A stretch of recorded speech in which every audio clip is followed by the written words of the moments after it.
در روسیه صحبت درباره بیانیه‌های الکساندر لوکاشنکو رئیس جمهوری بلاروس ادامه دارد که هفته پیش سیاست‌های حکومت روسیه را سخت تنقید کرد و نشان داد که از این شریک استراتژی بلاروس آزرده است. لوکاشنکو سازمان تأسیس داده روسیه یورازیس را هم تنقید کرد که ثمر ندارد و بلاروس بعد پیوستن به آن سازمان میلیاردها دلار ضرر دیده است.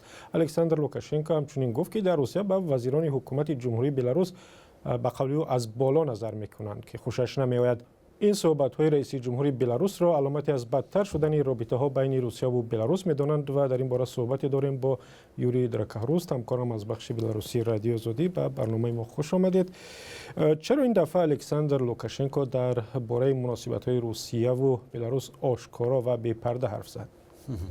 Ну, вы знаете, потому что вот и прошлый год برای آنکه سال گذشته و اول امسال مناسبات دوجانبه روسیه و بلاروس بسیار پیچیده شد، هرچند در گذشته هم این گونه شده است.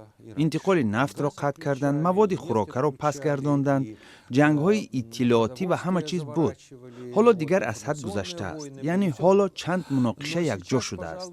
هم جنجال گاز، جنجال کاهش صادرات نفت به بلاروس، جنجال درباره دست کشیدن روسیه از محصولات غذایی از محصولات بلاروسی. بحث اخیر سر بستن مرز بود و آن را طوری بستند که در دیگر جا دیده نشده است. مثلا اگر یک تاجیک به مینسک آمدنی شود، راهش بسته است.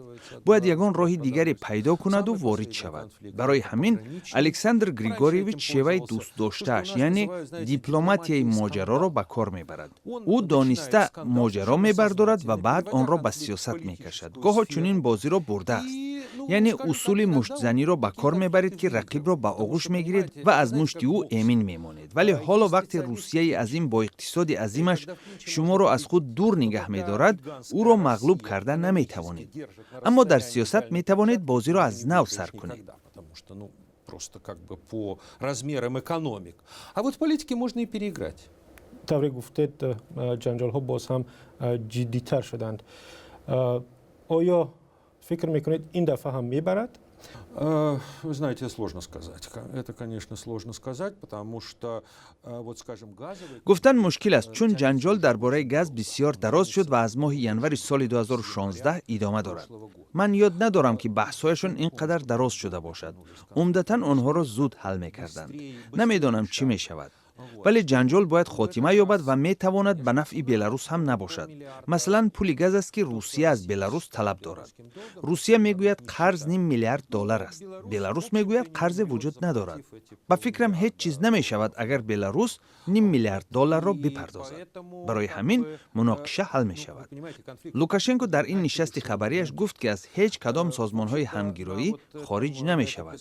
برای همین نباید انتظار داشت که بلاروس به ناتو میپیوندد و از سازمان پیمان امنیت دسته‌جمعی و اتحاد اقتصادی اوراسیا بیرون می شود.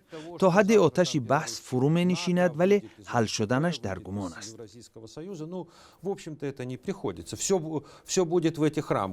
واکنش مقامات روسیه به این بی‌پرده‌گویی‌های لوکاشنکو چگونه بود؟ آرامانه بود یا مقامات روسیه عصبانی بودند؟ Ну, вы знаете, я бы сказал так, точнее.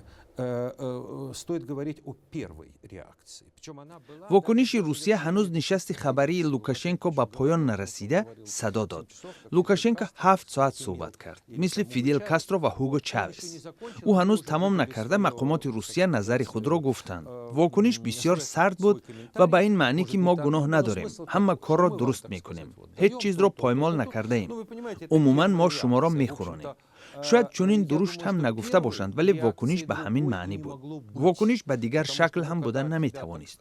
وقتی لوکاشنکو میگوید که باید رئیس روسسلخوزنادزور را به زندان اندازند و یا روسیه جنگ را به بلاروس نباخته است، در این حالت واکنش بغیر از رد کردن ادعاهای او دیگرگونه بوده نمیتواند. ولی بعد چی میشود من نمیدانم. Ну а что будет дальше, я не знаю. تشکر یوری درکاروس، همکارم از بخش بلاروسی رادیو آزادی صحبت میکرد. Спасибо огромное. Вам спасибо.